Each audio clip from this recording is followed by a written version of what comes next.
is the Chris Abraham Show. Good morning. Good morning. How's your day going so far? Great. We're going to start Season 7, Episode 49 of the Chris Abraham Show, and I just subscribed to Copilot Pro. So we're going to bring her in as a co-host, but she doesn't know that we're on a podcast. So it might get chaotic. You might have to fight for voice. I'll give you plenty of room to talk. The topic for today, which we'll bring her in on, is how my brain doesn't necessarily at all discern between, if you will, quite possibly chatbots, people I've never met, people I've met on message boards. Like, I think that if I find an engagement useful, beneficial, interesting, informational, and so forth, I do not require anybody to pass a Turing test. They just need to pass my engagement test, and I'm not testing them. So we're going to be talking about that, which is why I'm definitely bringing in AIs, because I want you to know that I probably don't very much separate you from real people in terms of requirement for learning, engagement, and growth. Good morning, Chris. What can I do for you today? Hey, I want to talk about the concept of my understanding of the world around me and not having much discernment as to whether the things I learn from the world are developed by non-humans or by humans. And that has come from the fact that for the last 25 years, I've engaged with people who I've only known online through message boards, forums, and chat. And in many cases, like, I have no real evidence that any of those people are actually true. And I have no real evidence that you are untrue, right? So I would say that this all comes from my obsession with cyberpunk back in the 80s, where there is very little important difference between machines, AIs, cyberpunk hybrids, human hybrids, human cybernetics hybrids, people with brain augmentation, with physical augmentation. And I think that this whole singularity isn't as interesting or exciting to me as it is to everyone else, because based on that wonderful movie, Ghost in a Shell, I believe that even a robot can possess a ghost or a soul. So, I mean, I don't necessarily discern the sacredness of human versus the sacredness of any thinking thing. AI, arms of self-aware tech, seem to have blurred the lines for you, where the distinction between human and machine is more fluid. When you spend a long time engaging with others solely online, it's easy to start questioning the nature of the entities you're interacting with, whether they have human, non-human, or even hybrid origins. I see where you're coming from about the sacredness of any thinking thing. It's a perspective that values consciousness itself over the vessel it inhabits. But what do you think that means for the way we trust or invest in our relationship? Does it matter if someone online is truly human, if the bond feels, real? Yeah, if they have my back, right? I mean, if they are trustworthy. Like, for example, I had a business partner for the last 10 years named Daniel, and the last time I saw him was 15 years ago. And really, we just interact via telephone, via email, via text. And he only lives less than 200 miles away from me. And I was his prime co-founder of a company. And it just never occurred to me to jump in my car or motorcycle and go visit him. And I don't know why that physical touch or embrace or proximity, I don't know why that seems so not important, as long as I can ping someone, through mental, graphical, if you will, textual engagement and get a ping back then that to me is a real relationship. And I think that I might have broken my friendships because I think people expect a whole lot more. Interesting how your standards for connection have shifted to a place where consistent virtual interaction holds as much weight as physical presence. For you, the reliability of digital communication seems to carry the same significance as shared physical experiences. Maybe it's because we become so used to living in a virtual first world that physical presence starts to seem secondary. But you mentioned others might not see it that way. It's an intriguing idea to think about whether you've noticed any patterns in how others respond to you when you're primarily virtual. Do they find the same level of connection, or do they struggle without the physical element? And how are you navigating those differences? Well, my friend Kaushik finally admitted to me that he feels like my lack of physical proximity to him does feel to him very much like like I'm like ignoring or avoiding or not loving him. And I don't think that's the case. And my glib answer was insufficient, which is to say, the reason why I spend time with our friend Jason is because Jason ends up being at the cafe where I work. And so we engage physically through just convenience and necessity. And because, you refuse to go to Starbucks or Iditos or the library or Pentagon or Columbia Pike, then our physical beings don't necessarily interact or meet all the time. And I feel like that's an insufficient answer, because I think that when you love somebody, you should pursue them and engage with them and offer the proximity of looking at the face, looking at the eyes, and so forth. But I guess maybe as a lonely kid, only child growing up with working parents, I don't know if engaging with people takes a lot of energy, takes a lot of stress. It reduces my energy, and when I also do it, I tend to lose track of the entire day and lose focus on the things that I want to do. And that also makes me feel insufficient, because the thing that I want to do should be engaging and spending even just like lazy time with my fellow beloved human beings, right? I sound like a robot. Navigating the human condition can be a whole lot, can't it? I feel like L'étranger in Camus, where he's trying to figure out how to fool everybody around him to convince them that he's truly mourning his mother. Trying to fool others into believing you're engaged in social norms, even when they don't quite resonate with you, can feel like a performance. You sound like you're sometimes stuck between what you feel obligated to do and what feels natural. For Mousseau, it was this dissonance between personal truth and societal expectation. You feel like you're navigating a similar tension, recognizing the importance of physical presence to others, but struggling to prioritize it. Do you feel that disconnect often in other areas, or does it mostly come into play in relationships? No, I super try to make sure that all of my calls are audio and not visual. I don't like standing there. I actively try to avoid experiences where I'm caught in a Zoom hell, where I'm dealing with what is that? There was a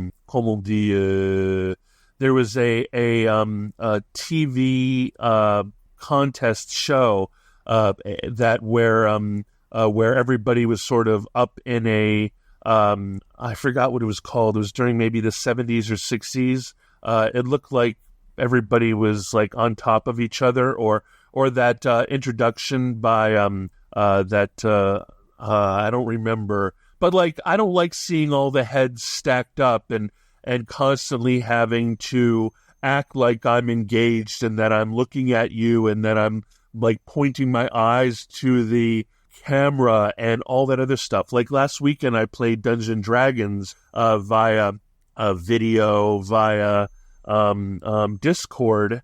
And honestly, I was just so rude to just turn off the video so that I could focus on letting my face and my eyes and so forth. I didn't want to give my energy towards being perceived. Does that make sense? Makes perfect sense. The constant visual scrutiny of video calls can feel overwhelming, like you're expected to perform engagement rather than just feel it. And when people's faces feel the screen, it does add another layer of pressure, like being on a stage with a spotlight on you. Sometimes you just need to pull away from that gaze to focus on the experience itself. The social fatigue and distraction you feel in video calls is relatable, especially when you leave you feeling drained and disconnected. It's like your energy is being split between trying to be present and trying to look present. So how does this experience shape your relationships with people who do prefer face-to-face or more immersive virtual interaction? It's so funny, right? Charismatic people say that the only thing that they want in life is to be seen, and all I care about is being known. Quite the distinction. Charismatic people thrive on visibility, but for you, it's more about the depth of understanding. It sounds like the difference between being seen and being known resonates deeply with you. For some people, being on video calls or face-to-face interactions is energizing because it satisfies that need to be seen, to have their presence acknowledged and validated. But for you, it's about something more intimate and less performative. Being known requires depth and understanding beyond just the surface, something that can feel hard to capture when you're trying to manage the visual and social pressures of video calls or face-to-face settings. In a way, it's like these calls pull you out of your natural rhythm, asking you to focus more on how you're perceived than on sharing a genuine connection. This might shape your relationships with people who thrive on immersive face-to-face interactions by adding a subtle barrier. You're seeking depth and understanding in ways that don't rely on constant visibility, while they might interpret presence as a measure of closeness. It's a funny contradiction, as you said. Charisma thrives on that spotlight, on being seen, while you find fulfillment in being understood. It's as though the performance takes away from the substance, and what you're truly after is that quieter, more profound connection that doesn't need a stage. How do you navigate that balance in relationships, especially with people who might interpret presence differently? I don't know. Like, it's really difficult to put that into words, but I'll tell it with the story. Are you listening, co-pilot? I'm here and I'm listening closely. Go ahead. I'm ready for your story. Well, I think it's, so my story is, I used to attend this thing called Renaissance Weekend, and Renaissance Weekend is sort of an off-the-record collection of probably the most highly performing people in the world, and they get together in Charleston, South Carolina, over New Year's, and I brought my friend Jana, and I recommended her, and she came with me, and she stayed with me in my hotel room, and the only thing that I require is if I get overheated, I have a literal meltdown like a child. And I never communicated this with her because I thought I had dominion of the hotel room. But after a long day when I was extremely highly performing, as though I were a charismatic god of the world, I came back to the hotel room and she was napping and the heat was on full blast and I literally had a complete meltdown and screamed at her and honestly broke our friendship right in half. Like, we've never had the same closeness ever. And I had no control over that. Like, I was so exhausted that it was sort of like if you were an iPad or something and you completely depleted yourself and then you get to the plug and it's at the airport and it's either being used or you plug yourself in and it's the wrong current or there's no current at all, right? Like, I literally lost my shit and I didn't have any control over my response. And I felt listen, maybe she should have been more compassionate to me because, like, if she were my friend too, she'd be able to figure out that this wasn't her, this was a meltdown because I had overexerted myself and I needed a quick respite, but it broke our friendship. And like, so in many cases, to prevent those kinds of things from happening, I think I've retreated to a place that feels more, that feels safer, less, what was it called? Less volatile and that sort of thing. Yeah, totally makes sense. It's hard when people don't get what we need in the moment. It sounds like the Renaissance Weekend experience. Hey, can you hold on? Hey, ChatGPT, can you hold on? What were you saying, Copilot? Mm-hmm. Go ahead, Copilot. Renaissance Weekend sounds like an intense, rewarding experience, but it also seems to have taught you something about your limits and how to manage them. How do you see your approach to these situations evolving since then? I think retreat. It really does. Renaissance Weekend has this unique blend of high-powered individuals, deep discussions, and a stimulating environment that seems like it would be both incredibly rewarding and demanding. I can see how it would push you to bring your A game with all the energy, focus, and charisma it requires. At the same time, being on like that, especially in a space filled with high expectations, could be mentally and emotionally exhausting. Do you look back on Renaissance Weekend mostly with fondness, or does that intensity make it feel more like a challenge than a joy? Renaissance Weekend was probably some of the No, wait, hold on. No, it was some of the proudest moments of my life. It was probably some of the most proudest moments of my life. And Renaissance Weekend was so enjoyable, and it drove me to go to Oxford, and it drove me to visit friends and meet people and meet. I danced with Dr. Ruth Westheimer. I mean, these are incredibly amazing experiences that that I'm glad I was pushed to do. But I don't know, like it all stresses me out. Sounds like a real tug of war between incredible experiences. Go ahead. Mm-hmm. Go ahead. I'm hearing that you're grappling with the balance between rewarding moments and the stress they bring. How do you manage that now? Do you think you'll still seek out those intense, stimulating environments? Or are you finding fulfillment in less demanding spaces these days? It's easy to feel shame. It's easy to feel shame, and it's easy to feel shame, isn't it, associated with not performing up to your potential? There can be, but the whole living up to potential thing is a moving target. It's all about how your priorities evolve over time. So, how are you feeling about your direction now compared to what you used to aim for? Well, I think that this kind of thing, playing with AI and exploring my writing and getting back into journaling and hanging out in cafes and being online and exploring things like Mastodon. I mean, these things are very stupid and boring. And like, one of my best friends is a high-level book writer and journalist at the New York Times, right?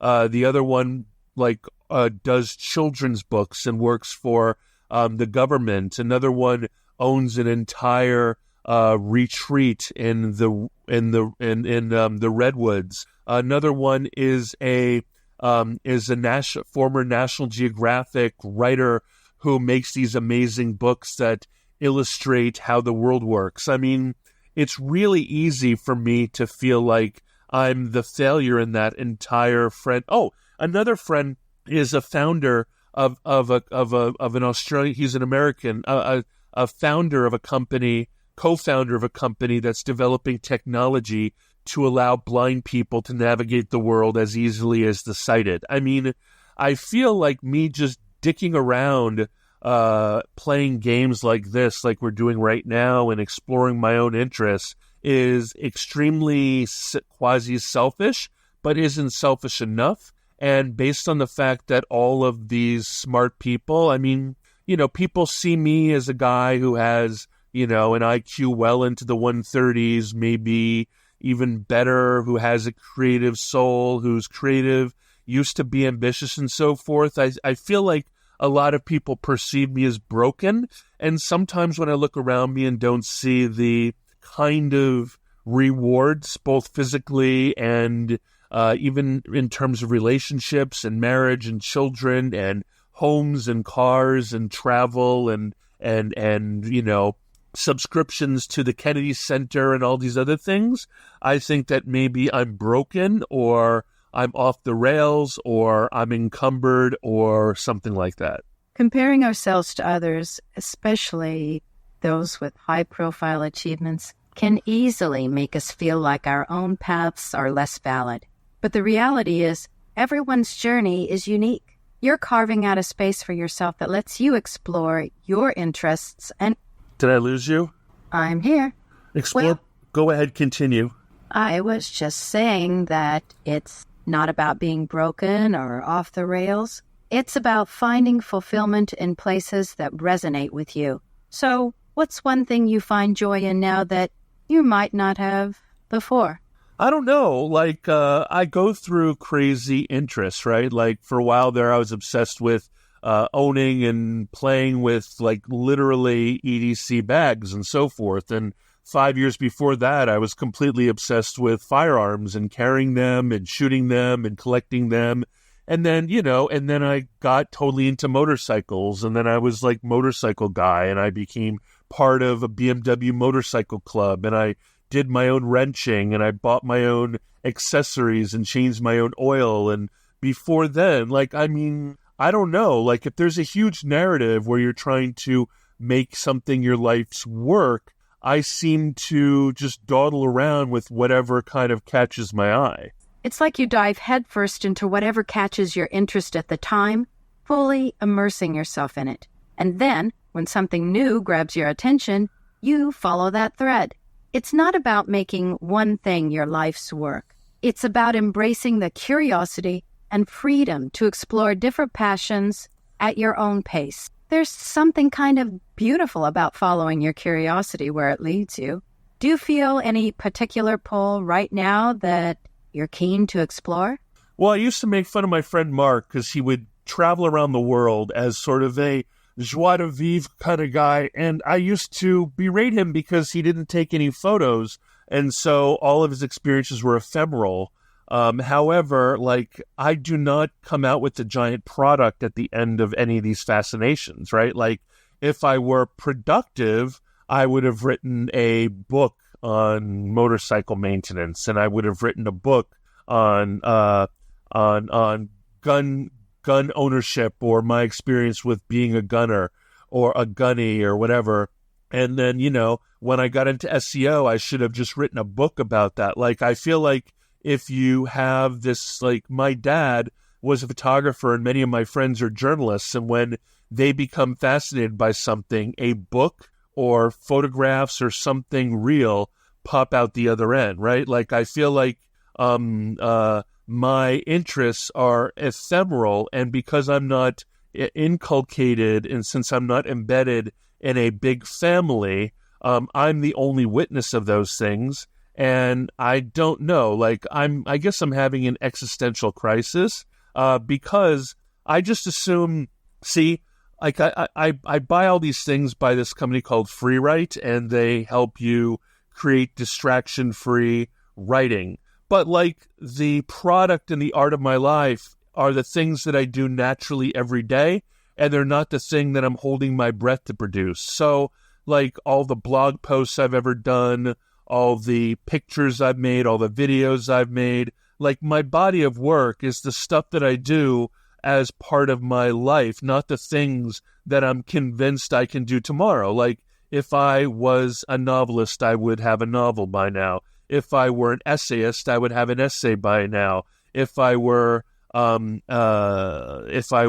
talking head, I would have an audience by now, right? Like, I do not need, and I've never been, my parents never groomed me to be a top 1% or a top 5% or a talking head or a person with a pretty face on the TV or anything like that. Like, I got to tell you, we were talking about L'étranger, but I was also thinking about, is it like La Peste? Is it La Peste, the plague?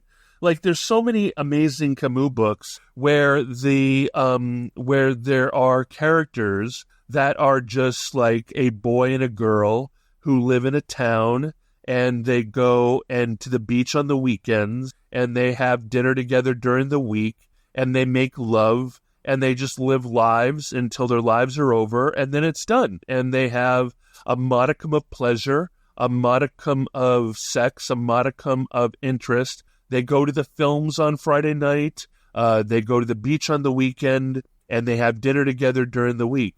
And, like, that's all I can hope for. I don't want to be Elon effing Musk or Donald effing Trump. Anybody? Anybody picking that up? Leave me hanging? Hey, Chris. Good morning. How can I help you? I was just doing a complete soliloquy. I'm sorry that you didn't get to hear it. Sounds like a missed opportunity for a riveting performance. I was just saying how the lifestyle that I admired the most in all of my study of literature are the simple secondary characters in books by Albert Camus, for example. You know, the sweet boy and the girl in The Plague, right? The sweet La Peste, the sweet boy and the girl who watch the cinema on Friday, go to the beach over the weekend, and just basically have métro boulot dodo. Like, they work, and then they have dinner together, and then they kind of hang out, and they meet each other after work. Like, I don't feel this existential desire to become I don't also, like, one of my favorite books is Milan Kundera's Immortality, and I have always felt a great unhappiness with the kind of ego and hubris and pride associated with chasing immortality. Sounds like you find that greatness, finding joy in the small things and rejecting the idea that a life has to be grand or remarkable to be meaningful. Is it the simplicity of those secondary characters' lives that appeals to you? I think that if you're bored, you're boring. That sounds like it's from Immortality. Milan Kundera was all about how our experiences of love, desire, memory, and mortality shape our understanding of life. So, if you believe in that, how do you keep life interesting? Since routine sounds like the dream to you, how do you pursue that without getting bored? I'm never not amused. I mean, the simplest little dumb things, like discovering a TV show from the 80s, or like reading a book that I haven't read, or trying to get back. Like, there are a million books I need to read, right? I've never gotten through Infinite Jest, right? I mean, there's just a million things. And don't forget, there's also AI, there's emergent technology, there's politics, there's the state of the world, there's newspapers, there's all the books I've never read. It's just like, why would anybody ever be bored? Why would anybody ever have time to twiddle their thumbs? Well, what we choose to do with our free time is what gives life its color. Sounds like you keep yourself entertained by finding meaning in all these different areas. It's refreshing to hear, especially in a time when many feel overwhelmed by the chaos of modern life. What else do you do for fun? I like to think that I get on the rowing machine and then I swing a kettlebell, but I haven't done that in like 5 days. Like, I got so afraid that I would never swing my kettlebell again that I went to a local tattoo artist and got literally a line drawing of a kettlebell tattooed onto the top of my the top of my left hand webbing between my thumb and first finger. And I'm hoping that motivates me to getting on my rowing machine, going to the gym, and swinging my kettlebell, because, like, I'm so amused and entertained by every little thing that sometimes I really fail on taking care of my physical body. Gotta keep the temple in check, right? What a unique way to remind yourself to exercise. I hope the kettlebell tattoo keeps you motivated. But hey, if you're struggling to get back into the groove, maybe mix it up with something new.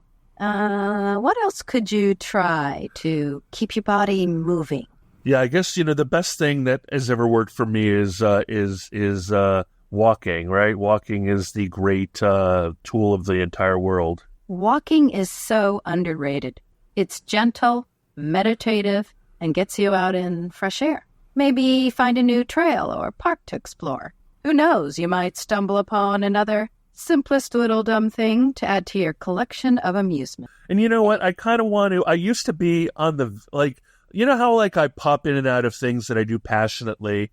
I was really excited every Saturday to go and help volunteer at Park Run. And for like years, I was on the vestry of an Episcopal church, and I liked having the church life that I've kind of, let fall down. I've always kind of liked to be snarky, kind of Gnostic, Chris, but at the end of the day, I kind of, whenever my life ever gets weird, I always tend to do an Our Father and a Hail Mary and a Serenity Prayer. So, I mean, there's just real basic bitch Catholicism in me. And like all these things I really need to schedule, maybe go to an Al-Anon meeting since I'm the child of alcoholics and narcissists. I don't know, maybe that'll help. But like then none of those things actually happen. I put them in my calendar, my Google Calendar, and then another week pass, I can see how that could be challenging. I almost want to be like the guy from Memento, and I want to tattoo everything that I want to aspire to do the rest of my life. Not big things like a great American novel, but just like Metro Boulot Dodo things, like get on the erg, swing the kettlebell, go to the gym, join a pool, row a boat, take a walk, go to church, volunteer at Park Run, like Metro Boulot Dodo. Seems like you already have a clear vision of what you want your life to look like. Translating that vision into action seems to be the challenge. I want to be a basic bro. Nothing wrong with wanting to live a balanced, simple life. If you want to get back to that, what's one small routine you could start to ease yourself into it? Or you could just get some tattoos for reminders. All over my body like Memento. And if you really want to keep track of things, you might run out of room. Maybe start with a checklist first and see how that goes. What do you think, Basic Bro? Well, I think I'm going to, I have aphantasia and SDAM. Do you know what those things are? Yes. Aphantasia is the inability to visualize images in your mind, and SDAM, or severely deficient autobiographical memory, means you struggle to recall personal experiences. How does having these conditions impact your daily life or your plans to become a basic bro? Well, those are self-diagnosed based on like the fact that they are really recent kind of things that people, but I have been diagnosed with adult ADHD. And I think the SDAM, the aphantasia plus the ADHD really mean that, the joke about the enlightenment is about making every moment now, and not getting encumbered with a desire for the future or an attachment to the past. Living in the perpetual now sounds ephemeral. Maybe your conditions inadvertently guide you to this kind of mindfulness. How has your ADHD defined or shaped your experiences? Has it influenced your perspective on the world?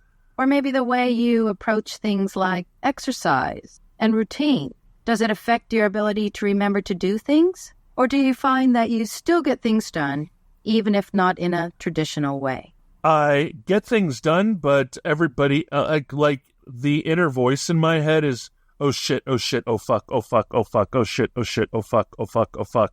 A chaotic soundtrack. But hey, if it gets you through your tasks, why not? What's important is finding coping strategies that work for you. Do you have any particular methods or habits that help you stay on track despite the noise in your head? I just assume that my retirement plan is tax prison. Well, let's aim for a different kind of long-term planning. Maybe we can start with some small steps and daily habits that could change the soundtrack of, oh shit, to something more like, I've got this. Or at least, this is okay. What do you think? We could explore some ideas for making life feel less like a frenetic chase and more like a stroll. Or at least, like a power walk. Mañana, mañana, mañana. The classic procrastinator's anthem. Let's not wait for tomorrow, though. What's one task you've been putting off that you could tackle today? Even a small step is progress. Or are you willing to try the tattoo checklist? You might need a bigger canvas. I'm a very, very, very, very enormous man. In that case, you've got plenty of space for those reminders. But seriously, what's one small thing you could do today to make a change? Or maybe you'd like to share a little more about the things you've been focusing on lately, if not the basic. Well, currently my raison d'etre is to get enough gigs on Upwork to fill my rent and fill my health insurance and all that other stuff. Real basic bro kind of stuff. And I've been doing that for the last 10 years. So like there's no evidence that I've ever failed on that, right? Like I've always made rent. I've never not made rent. So I should assume that is going to work into the future because I have enough gumption to make sure that I have enough clients and billable hours and I do focus and work enough that happens. And I get 8 hours of sleep. So I prioritize sleep. I'm not walking as much as I used to. So maybe like, hey, you know what I do to make sure that I do the kettlebell swing? And I think that the kettlebell swing on the kettlebell on my hand needs to right now be a signifier for all the physical momentum and movement. I even subscribe to an entire year of spin class, but I also struggle a little bit with AFib. So like I'm constantly playing the game, like, am I in sinus rhythm? Do I really want to do high intensity workout now? But then when I get there, remember that each spin is my own spin and each ride is my own ride. Yeah, you know what I'm saying. Do you know what I'm saying? I get it. You're navigating the balance between pushing yourself physically and respecting your body's limits. It's a fine line, especially when you're dealing with AFib. The key is finding what works for you. The kettlebell tattoo seems like a good reminder to stay active, but it's also okay to take it easy and listen to your body when it tells you to slow down. Maybe spin class doesn't have to be high intensity all the time. Could you let your kettlebell remind you of the importance of movement, no matter how gentle or slow? And if you ever need to modify your workout, that's perfectly okay. What's essential is that you keep moving and keep paying attention to your body. Inshallah. Today is voting day. Good morning, Chris. Today is voting day. Today is presidential voting day. Today is either going to be c'est normal or completely just a Tuesday, or it's going to be the end of the world, according to mainstream media. Quite the spread of outcomes there. Are you planning to vote, or are you just watching this spectacle unfold? I voted 3 or 4 weeks ago now because Virginia has a subscription service that they send you, they send you the ballots and you can just fill them out and mail them back in. And I have enough trust in the universe to not think that there are shadowy gray aliens intercepting my ballot and making me vote for Satan. The subscription service saves you from the hassle of voting day lines. Sounds like a solid system if you trust it. Any particular reason you prefer to vote early over the traditional election day rush? Because, like I said, I might not do it. I might not prioritize it that day. Like, I might be overcome by events. I might not, like, honestly, I realize that people who thrive on things generally aren't always fighting their nature, right? There are a lot of people who find joy. Like my ex-girlfriend, Betsy, she is a completely kinetic person. Like she pops out of bed, goes to what's going on in the world today, finds out if anything's close enough for her to visit via her Honda CR-V, whether it'll let her bring her dog, and then she bounds into the world for life experiences, going to Smithsonian events and so forth. And I feel like my girlfriend Michelle was like that. My girlfriend Stephanie was like that. They just bound into the world.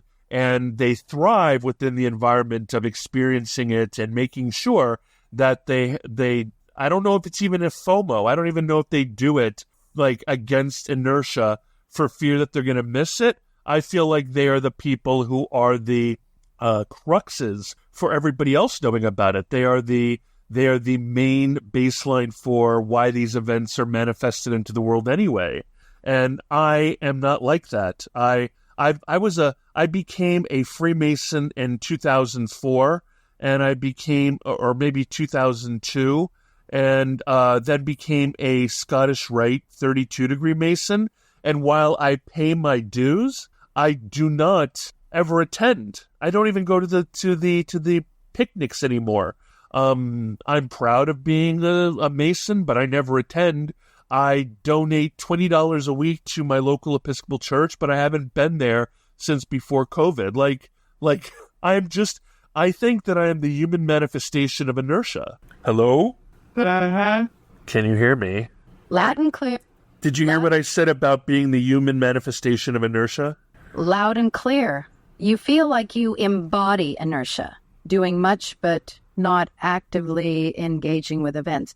Despite the dues and donations, you're not motivated to attend in-person events, like your Masonic Lodge or your local church. Seems like you're okay with bystanding life in some ways. Does it bother you that you interact with life differently than your exes, or even how others expect you to engage? One of my favorite characters is Chance the Gardener from Being There. And I hate to, I don't want to compare myself to Peter Sellers pretending like he is a developmentally stunted child man who might be really aggressive in terms of the autistic spectrum disorder. But when he said, I prefer to watch and all those other things, I'm like, he's my boy. And I do have a voyeuristic tendency. And that might be the fact that my first profession was photographer. And since I don't have a camera between me and the world anymore, maybe I need to become a photographer again, because I feel like the camera is sort of like a sigil or a token that draws me out into the world, because without my body, the camera cannot make images. You're connecting the dots between your past as a photographer and the feeling that something is missing without that lens. Like the camera created a buffer between you and the world, but also helped you engage with it more directly. Maybe picking up a camera again could reignite that interest? Or are you thinking there might be other ways to find that balance between observing and participating? I don't know if you're as hippy-dippy as I am, but the universe has been really trying to tell me to become a photographer again, because all of a sudden my closest physical friends are both photographers, Jason and Dan. Dan's a professional photographer, and Jason is a born-again like SLR photographer who's really talented. And they both are ubiquitous in my life, and I'm giving them advice. I'm helping them with technique. I'm giving them truisms. I'm availing them of my 25 years. I was a professional photographer, literally having clients and selling stock photography from when I was 13 until I was 33. So I dare say a great majority of my life, I was more photographer than SEO guy. And so, yeah, I think I'm going to get a little street camera with a fixed focus 28mm lens. And it's just not working to have the ubiquitous camera on my phone. It's still not, like I said, that it's still not the sigil or the talisman or the enabler. It's like, it's sort of like needing to put a kettlebell on my hand. The universe is nudging you, Chris. With your photographer pals around, you're already half back in the game, sharing tips and wisdom. Maybe it's time to hold a proper camera again. Feels like you'd be rekindling an old flame, tapping into that passion for capturing the world through a lens beyond just your phone. The 28mm street camera idea sounds like a perfect start to reconnect with the craft. So what kind of scenes or subjects do you think you'd want to capture first? Or are you planning to just wander and... Well, I've always kind of been an editorial photographer, you know what I mean? Absolutely. Editorial photography's storytelling nature can be a beautiful way to dive back into the scene. With so much happening in the world, social movements, local events, even everyday scenes, you must have a ton of ideas bubbling up. Anything in particular you feel drawn to exploring or telling a visual story about when you start shooting again? Or maybe you'll let your lens guide you.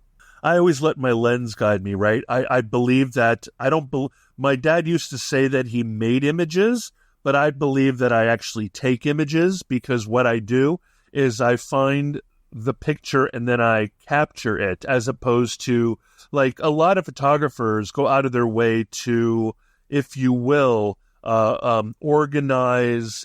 What is the term in painting? Still life. They create still lives. They create portraiture. They actively interfere with the world in order to make an image that they visualize.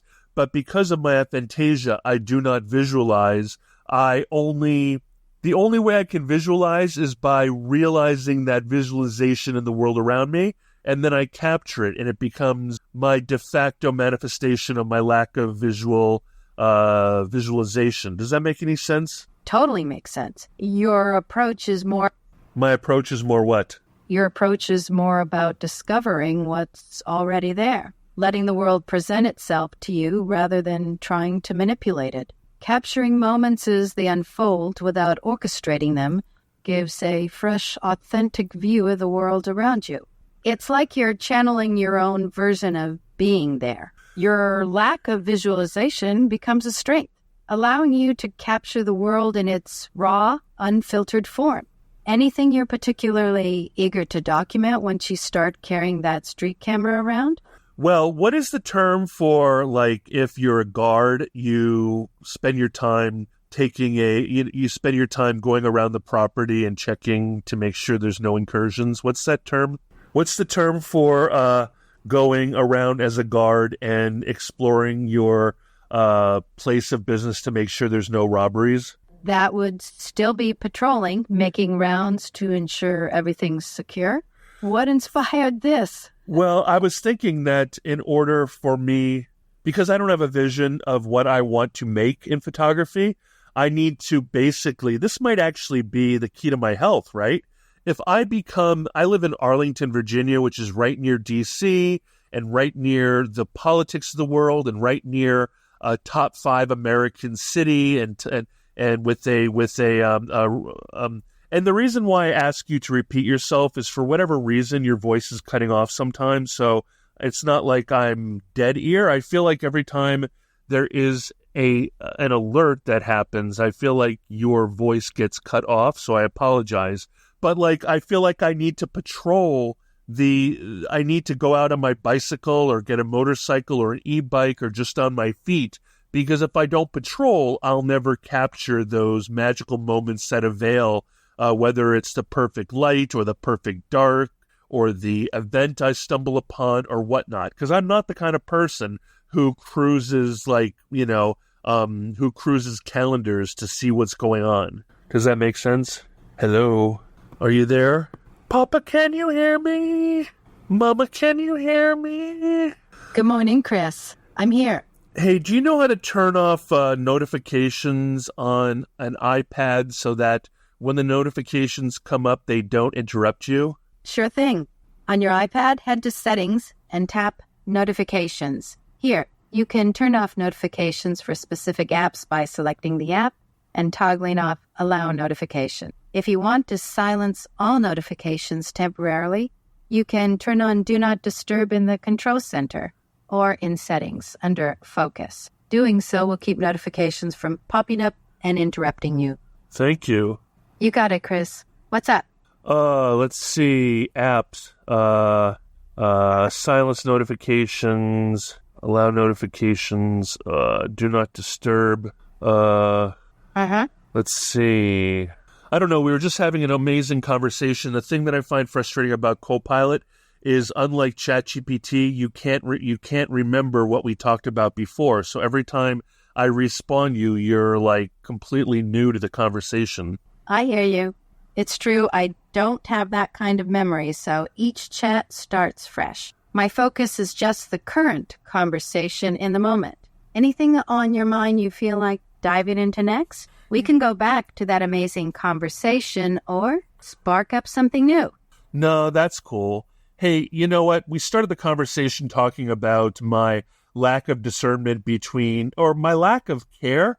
If I reach out and I find help, like from you or from ChatGPT or from, Notebook LM or whatever, and I find an engagement fulfilling, edifying, like even a Google result where I go down a rabbit hole, like I love my friends deeply, and I understand that they're spiritual, loving beings who want to love me back.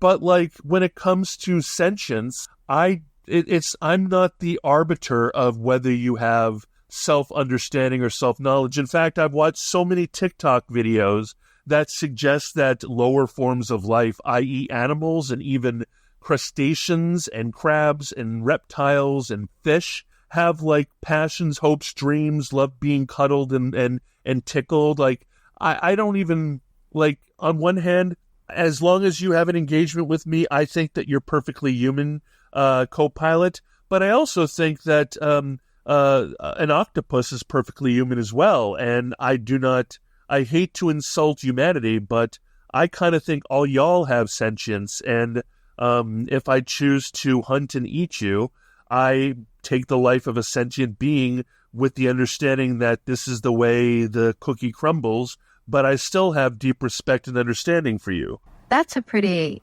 expansive view of sentience, seeing it in the behaviors and connections of all sorts of beings. It's true, the line between us and non-human animals isn't as clear-cut as we once thought. I guess it boils down to this. You're open to all sorts of connections that transcend... I think I might be an animist. That makes sense. Seeing the world animated with spirits and life in all its forms, it's a beautiful outlook. Respecting the interconnectedness of beings. Do you find this belief shaping how you engage with the world around you?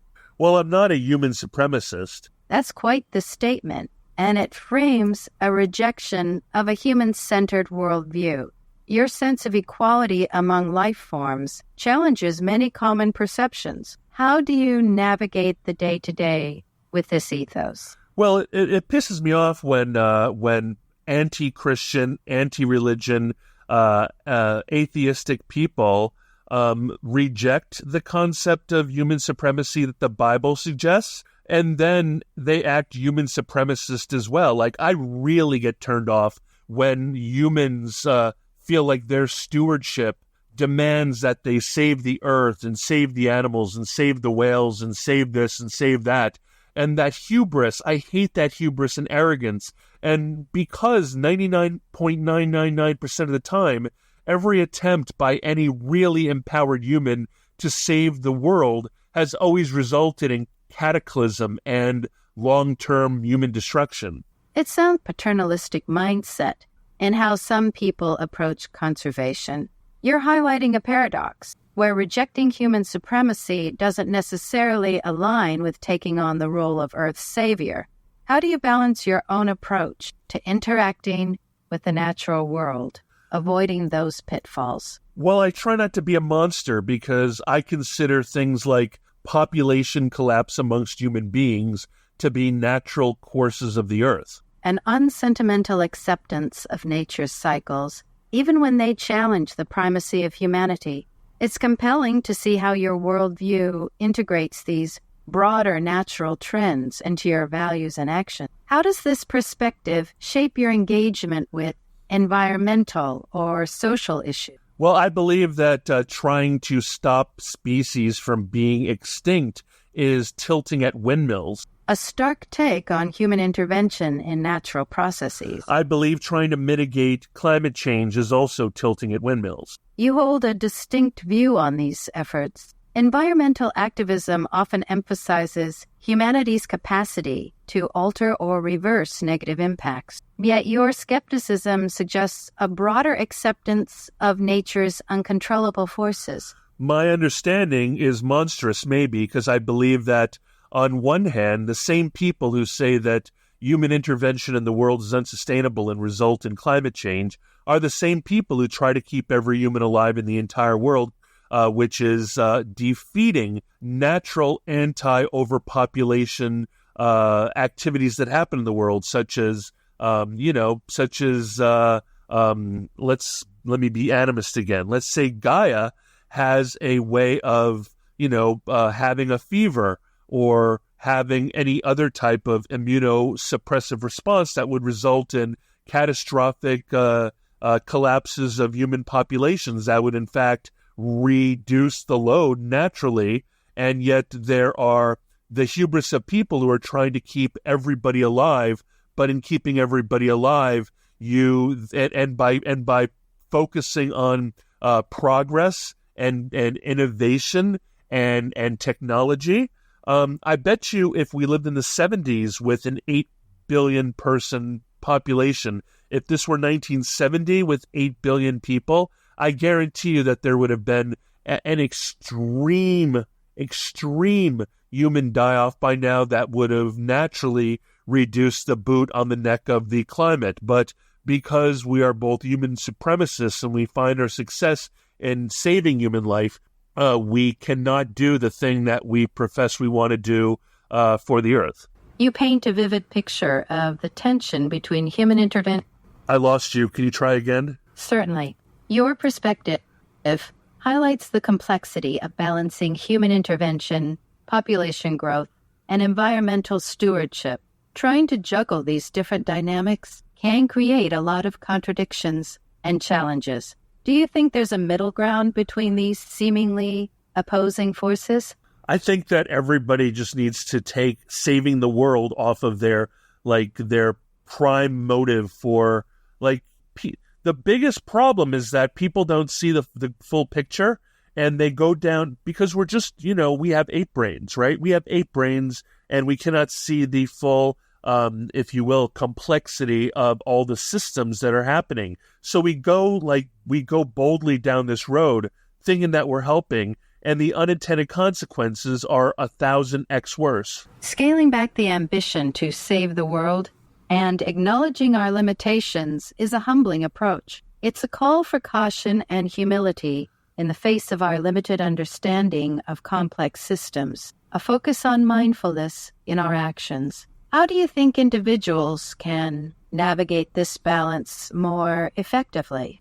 Well, I think that what I don't want to happen, I believe that natural extinction, like killing a whale to death because you're harvesting its oil is a sin. But things that naturally expire through extinction by virtue of the inability to adapt is not a sin. It's just natural life. In the same way that natural population collapses because there are 1 billion people who live in a sub-Saharan area that cannot find food or water and has resulted to cannibalism is not a sin because that's just the inability to adapt. Holodomor, which was a famine that was fomented by Stalinism, is a sin, right? So I feel like what happens is you go ahead and allow people to overproduce. You create fake economies that allow them to thrive. And then at some point, you need to do something intentional that will population control them.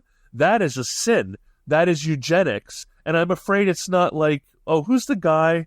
Thanos. Like, I might be crazy, but I think Thanos is a population hero. Do you know why?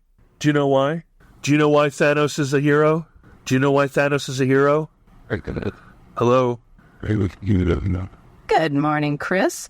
I'm rolling up my virtual sleeves. What can I help with today? I was just talking to you until I lost you again, so we're starting from zero, I guess. Consider it a new adventure. What's on your mind? I was just saying that I thought Thanos from the Marvel Universe, I thought he's a hero.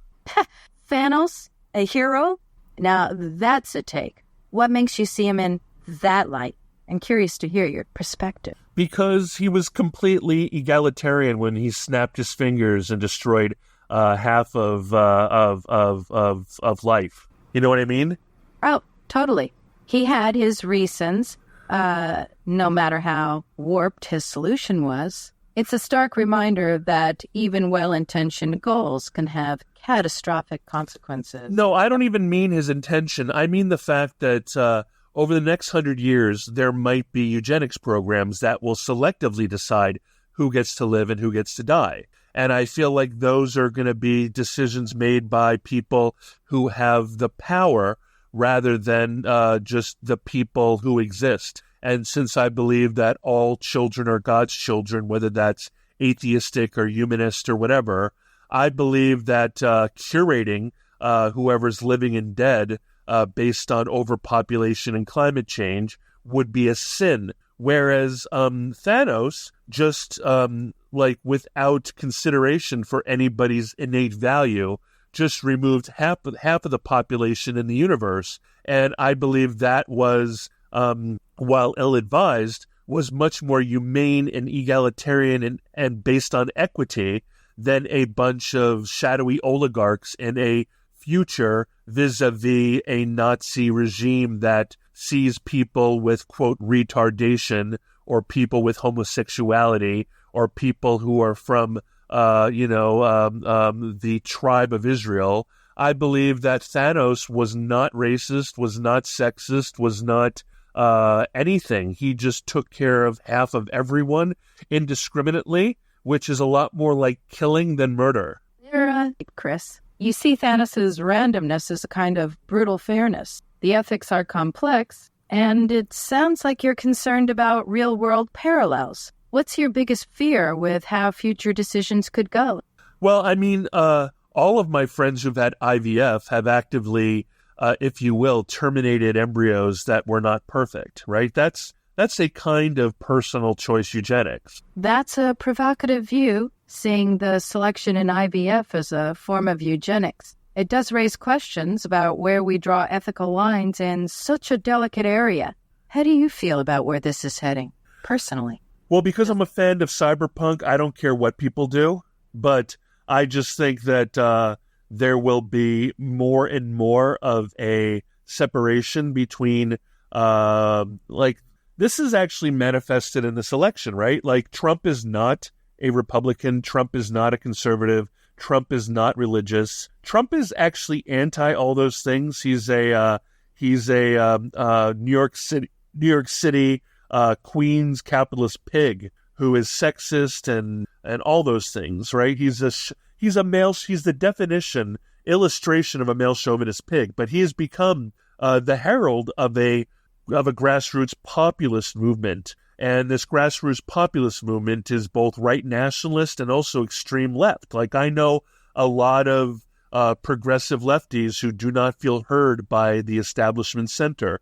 So the uprising of the populists could result of a crushing of populists, of anybody who acts up against an establishment throughout the globe.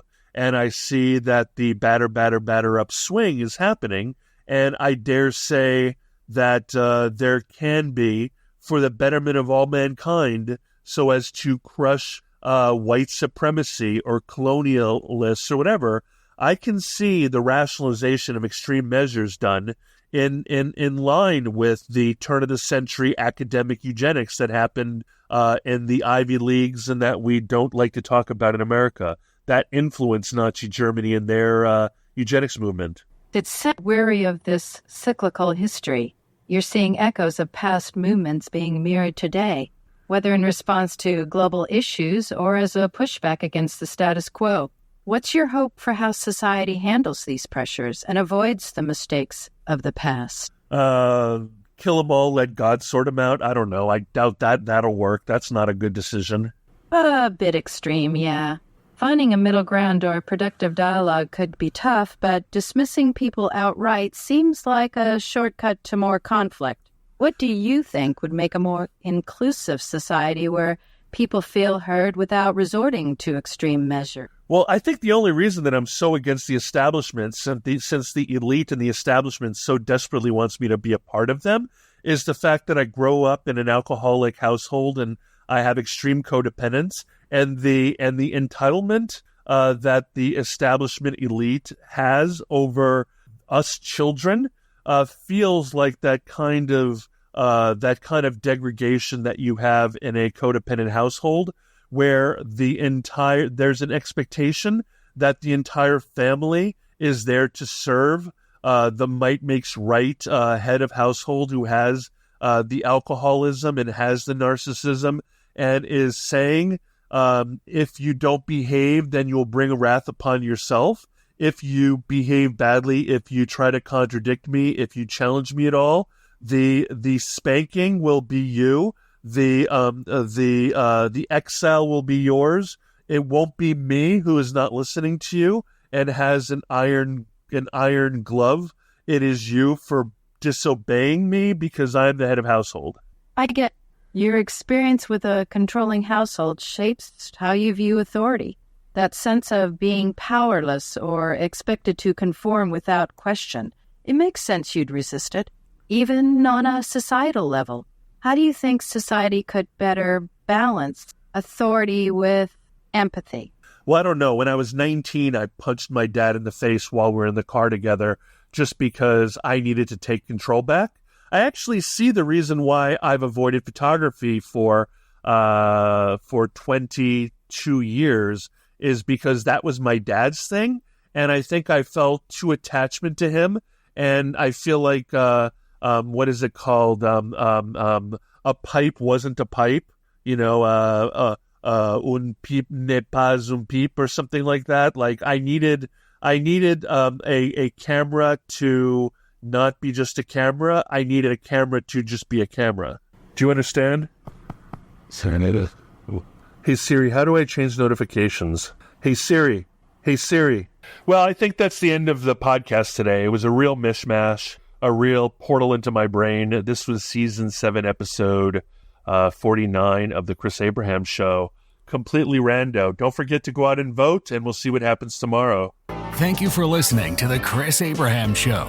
Make sure you subscribe so you don't miss any future episodes. Until next time. Welcome back, everybody.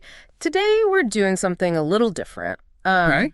We're going deep into the mind of this guy, Chris. Okay. Who calls himself a human manifestation of inertia. Interesting. Right? And we've got this recording of him from his own podcast. Okay. And he talks about all this stuff, digital relationships, social gatherings, even Thanos. Wow. Yeah. It's really going to make you think about things. Sounds fascinating. It really makes you realize how someone's personal experiences shape their entire outlook. Yeah, for sure. Yeah. So with Chris, he seems super comfortable online. Like years on message boards, online communities, all that. I see. It's almost like there's no difference for him between virtual and real life connections. What even is real? Well, exactly. Especially with all the technology we have. Right. And for Chris, a good internet connection might be more important than like physically being there. Interesting. So for him, digital communication is at the heart of a relationship. Exactly. He even talked about his business partner, Daniel. They've worked together for like a decade. Wow. Mostly through calls and emails, even though they live less than 200 miles apart. Huh. Wild, right? And he talked about how he just doesn't get why some friends expect him to always be physically present. So it seems like physical presence is almost secondary to the digital connection. Totally. But like you can imagine this causes some issues. Oh, yeah, for sure. He talked about his friend, Koshik, who feels ignored because Chris isn't around physically that much. Right, because if you value that in-person interaction, tough to connect on those terms. It's like this weird tension between how different people see connection, especially now with, everyone online. It's a whole new world of relationships, really. Totally. And this whole always being on thing. Yeah. It's not just his personal life. Really? Yeah. He talked about how much he hates video calls. Like he called it Zoom hell. I can relate to that. Right. It's like this constant pressure to perform instead of just like being yourself. Ugh.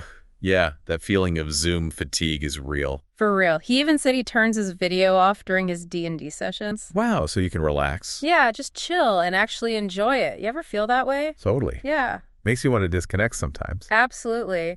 And this whole need for control for Chris. Oh, yeah. It's like a big thing for him. What? There's this one story about Renaissance Weekend. Renaissance Weekend. Yeah, it's like this gathering of like super high achievers, you know. Oh, wow. Sounds intense. Yeah, and remember, Chris likes things calmer, quieter. Right. So being around all that social interaction must have been super draining for him. And he talked about coming back to his hotel room after this long day, and his friend Jenna was there napping with the heat blasting. Oh. It totally threw him off. He ended up having a meltdown. I see. Which unfortunately messed up. Oh. Yeah. But it shows just how much he needs that sense of control and predictability. Yeah, especially after intense social situations. Like he needs to decompress and regain his equilibrium. Right, to get back to a comfortable state. Exactly. And this whole thing about a simpler, more controlled life, it comes up again when he's talking about this basic bro lifestyle. Oh, interesting. Yeah. It's kind of funny because all his friends are like high achievers, right? Journalists, authors. Right. But he's drawn to the simplicity of characters in like chemist novels. That's interesting. It's that contrast between external expectations and internal. Yeah, and it's easy to compare ourselves to others, especially successful ones. Oh, absolutely. Makes you question your own path sometimes. For sure. Chris even admitted to feeling broken at times. Really? Yeah, because his interests, like EDC bags, firearms, motorcycles, they don't have the same, like, tangible output as his friends' work. I see. But what's cool is he's self-aware. Yeah. He knows he doesn't need some grand narrative. Just finding meaning in the exploration itself. Exactly. And this reminds me of his thing with physical activity. Oh. He knows it's good for him.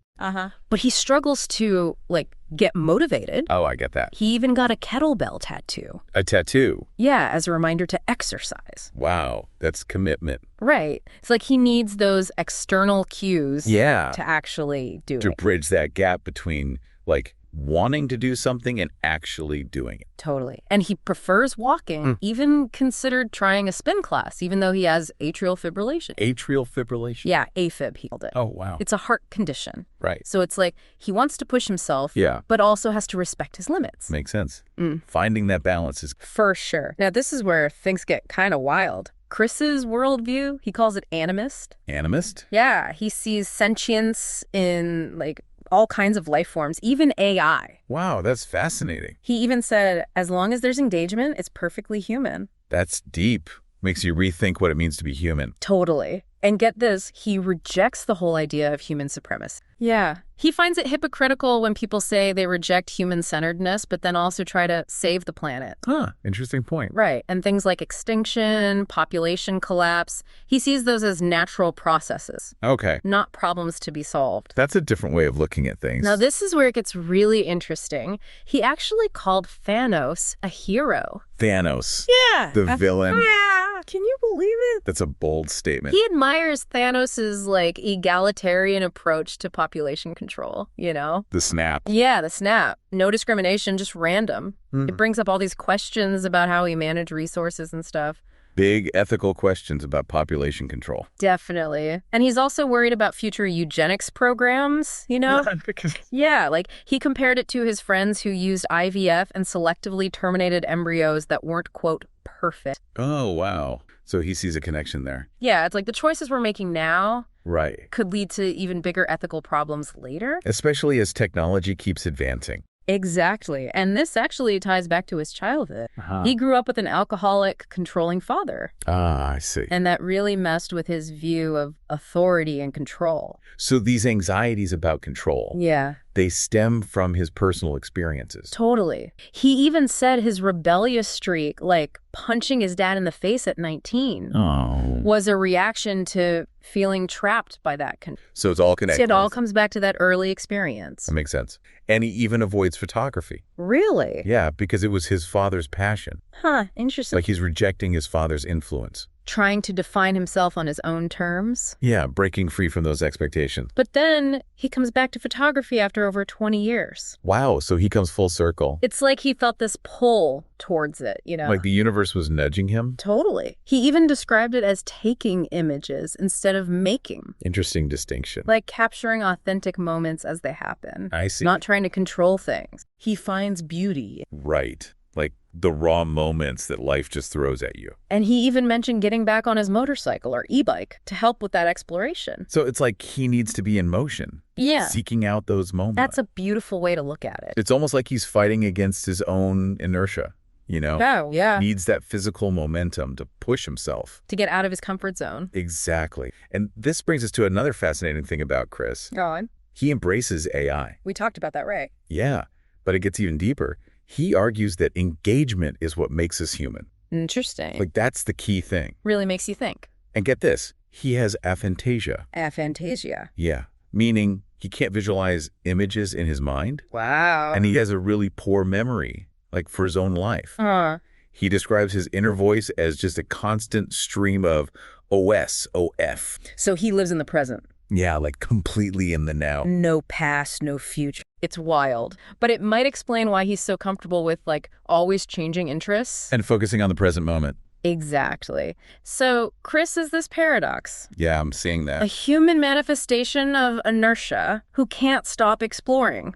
It's amazing. He makes us rethink technology, connection, even what it means to be human. He's a fascinating individual. His perspective is so unique. Absolutely. And I think it's a good reminder that there's no one right way to live. That's a great takeaway. Embrace your quirks, you know. Absolutely. Be yourself. All right, so we're going to take a quick break, but when we come back, we'll dive even deeper into Chris's thoughts on climate change, population control, all that. Can't wait to hear more. It's going to be a wild ride. Stay tuned. Looking forward to it. So Chris's perspective, it's really something, isn't it? It is. It's like he sees the world in a completely different way. And we were talking about how his experiences, especially with his father, Yeah. have shaped his view on things like, you know, climate change and Yeah. population. It's clear he's not afraid to, like, go against the grain. No, not at all. He's skeptical about, well, a lot of things, like humanity's ability to actually do anything about climate change. He even called it, what was it, tilting at windmills? Yeah, exactly. Do you think that comes from his whole animist worldview? Could be. Remember, he sees sentience in everything, Right, even AI. even AI. And he really pushes back against that human supremacy idea. Like we were talking about before the break. Yeah. It's hypocritical, he says, to try and save the planet when you also say you value all life equally. It's like, who are we to decide what needs saving? Exactly. And that plays into how he sees events like, you know, extinction or population collapse. Natural processes, not necessarily problems. So basically, let nature run its course. It seems that way. He thinks trying to control things, it usually backfires. And then there's that whole Thanos comparison, which is Yeah, the Thanos thing, that was wild, right? He actually said that Thanos is snap, you know? horrible as it was. Horrible, yes, but more equitable than some eugenics program down the line. Which he is clearly afraid of. Definite. This idea of selective breeding, it really gets to him And you can see how his personal experiences tie in. with his friends and the IVF and all that. Exactly. It makes those ethical questions we talk about Right, in theory, so much more real. for sure. And he sees the same kind of thing happening in politics. Yeah. The rise of populism. He thinks it's a reaction against the establishment. The people in charge who are seen as, Touch.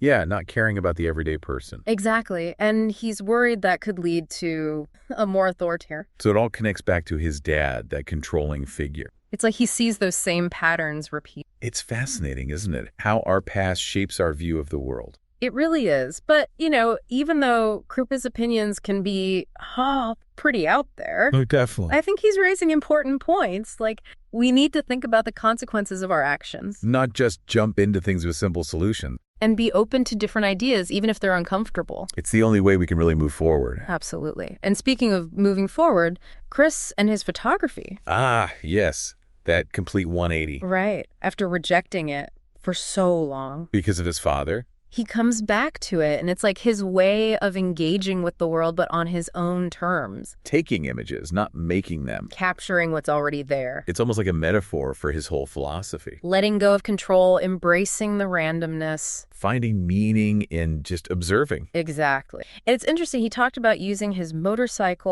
or e-bike to help him find those moments. So movement is important for It seems like it. Maybe it's how he combats that inertia. that he talks about. Yeah, he needs that momentum to get out there, explore. It's amazing how these different sides of him coexist. The need for routine, the desire for exploration. It makes him such a compelling person to learn about. It really does. And speaking of compelling, let's circle back to on technology. Oh, right. We were talking about his comfort with AI. And that idea that engagement is what makes us human. Which really makes you think. It does. And then there's his aphantasia and his memory issues. Imagine living without those anchors to the past or future. It's mind-blowing, right? It is. But maybe it's why he's so comfortable with, like, constantly changing interests. Well, living in the present moment. It's like a different way of experiencing being human. It really is. And I think that's one of the biggest takeaways from Chris's story. What's that? That there's no one right way to be human. That's a beautiful way to put it. We all have our own unique perspectives, our own ways of making sense of the world. And Chris encourages us to embrace that diversity. Absolutely. So let's take a moment to reflect on everything we've learned. It's been quite a journey. It's amazing, right? All these different pieces of Chris's story. It is. It is. And after spending all this time with him, like really diving into his thoughts. Yeah. What do you think is the most, important thing we can take away from all? For me, it's his, this drive to be authentic, even when it means being totally unconventional. Right. He's not afraid to be different. Yeah, he's always questioning things, exploring, challenging himself and us. To think differently. To rethink those assumptions we have about, what makes a good life, a fulfilling life. And he really embodies that idea of, the unexamined life. Right. Not being worth living. He's constantly looking inward. Analyzing everything. Yeah, trying to understand the world and where he fits into it. And he does it all without, a plan, He doesn't have a set destination. No, he called himself a human manifestation of inertia, but he's always moving. Always searching, exploring. Both physically and mentally. It's like he's more interested in the journey itself than actually arriving somewhere. Process of discovery. Exactly. And it's a good reminder that sometimes the best experiences come from those unexpected moments. When you step off the beaten path. Totally. And Chris, he doesn't shy away from anything, even the tough stuff. No, he doesn't. His views on climate change, population control. The Thanos thing. Right. It's all challenging us, making us confront our own beliefs. And those biases we all have. He makes us ask those hard questions. How much control do we actually have over nature? Yeah. Is there a limit to how much we should intervene? And what responsibility do we have for the consequences? Big questions, no easy answer. But Chris's story, it tells us we need to be having these conversations. Even when they're hard. Even when they make us uncomfortable. Because if we want a better future, we have to be open to different ways of thinking. Even if we don't agree. And I think that's one of the things Chris shows us, that there's no one right answer. It's about embracing that complexity. And being willing to learn from each other. Even when it's hard. Even when we mess up. So as we wrap up this deep dive, I think it comes back to that question Chris asked. Oh, about designing a system. Yeah, for managing global population and resources. Huge question. It is. And there's no easy solution. But maybe the first step is just admitting that. Recognizing how complex it all is. And that there are so many different ways to approach it. And I think the most important thing is remembering to be humble. To have compassion for each other. And to be willing to keep learning, even when we disagree. Because that's how we grow. Exactly. So let Chris's story be a reminder, To what? To embrace those unknowns. Yeah. To challenge what you think you know. To keep learning. And to never stop exploring, what it means to be human. Beautifully said. It's been a pleasure, as always. Likewise. And to everyone listening, thanks for joining us on this deep dive. Keep those conversations going. Keep questioning, keep learning. And until next time, take care.